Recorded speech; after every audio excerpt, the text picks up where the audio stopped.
ഹൈറിച്ച് സാമ്പത്തിക തട്ടിപ്പ് കേസിൽ മുഖ്യപ്രതികൾ നൽകിയ മുൻകൂർ ജാമ്യാപേക്ഷ കല്ലൂർ PMLA കോടതി ഇന്ന് വീണ്ടും പരിഗണിക്കും. പ്രതികൾക്കെതിരെ ED ലുക്കൌട്ട് നോട്ടീസ് പുറപ്പെടുവിച്ചു. ഹൈറിച്ചിൽ പണം നിക്ഷേപിച്ചവരുടെ വിവരങ്ങളും ED ശേഖരിച്ചു തുടങ്ങി. വിവരങ്ങളുമായി സുധീഷ് ചേരുകയാണ്. സുധീഷ്, ഏത് തരത്തിലാണ് ED കൂടുതൽ രേഖകളും തെളിവുകളും ശേഖരിച്ചു വരുന്നത്? ഒപ്പം പ്രതികളുടെ ജാമ്യാപേക്ഷയുമായി ബന്ധപ്പെട്ട മറ്റു വിശദാംശങ്ങൾ കൂടി. KP സുരേഷ്, ഹൈറിച്ച് സാമ്പത്തിക തട്ടിപ്പ് കേസിൽ ഇപ്പോൾ ED അന്വേഷിക്കുന്ന മുഖ്യ പ്രതികളായ രണ്ടുപേരുമാണ്. അതായത് KD പ്രതാപൻ, ഭാര്യ സീന എന്നിവരാണ് മുൻകൂർ ജാമ്യത്തിനായി കോടതിയെ സമീപിച്ചിരിക്കുന്നത്. അതിന്റെ ഭാഗമാണ് ഇന്ന് കല്ലൂർ PMLA കോടതി പരിഗണിക്കുന്നത്. ഇതിൽ ഏറ്റവും പ്രധാനമായി പറയേണ്ടത് ഇതിന്റെ ഈ സാമ്പത്തിക തട്ടിപ്പിൽ 1157 കോടി രൂപയാണ് ഇവർ സ്വരൂപിച്ചതായി ED കണ്ടെത്തിയിട്ടുള്ളത്. ഇതെല്ലാം തന്നെ മൾട്ടി ലെവൽ മാർക്കറ്റിംഗ് സ്കീമിലെ മെമ്പർഷിപ്പിലൂടെ മാത്രമാണ്.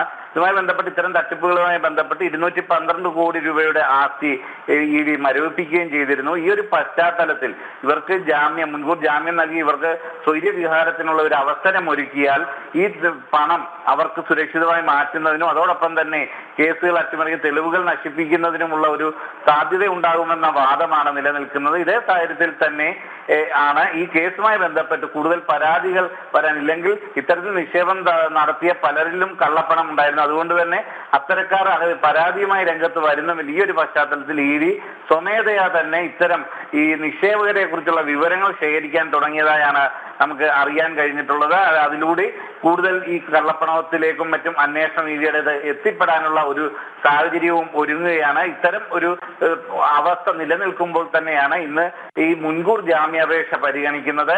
ഇതിൽ ഒരു കാരണവശാലും ജാമ്യം അനുവദിക്കരുതെന്നാണ് പ്രോസിക്യൂഷന്റെയും EDയുടെയും മറ്റും വാദം. ആ രീതിയിൽ ഈ കേസിനെ അന്വേഷണത്തെ പ്രതികൂലമായി ബാധിക്കുന്ന ഒരു സാഹചര്യം ഒരുക്കരുതെന്നത് തന്നെയാണ് വാദം. എന്നാൽ ഇത്തരത്തിൽ തട്ടിപ്പ് നടന്നിട്ടില്ല, ഇത് തെറ്റായ കൃത്യമായ തെളിവുകളൊന്നും ഇല്ലാതെയുള്ള EDയുടെ ആരോപണമാണെന്നും മറ്റും ചൂണ്ടിക്കാട്ടിക്കൊണ്ടാണ് ഇത് ഹൈറിച്ചിന്റെ ഉടമകൾ ഇത്തരത്തിൽ ജാമ്യാപേക്ഷയുമായി രംഗത്തെത്തിയിരിക്കുന്നത്.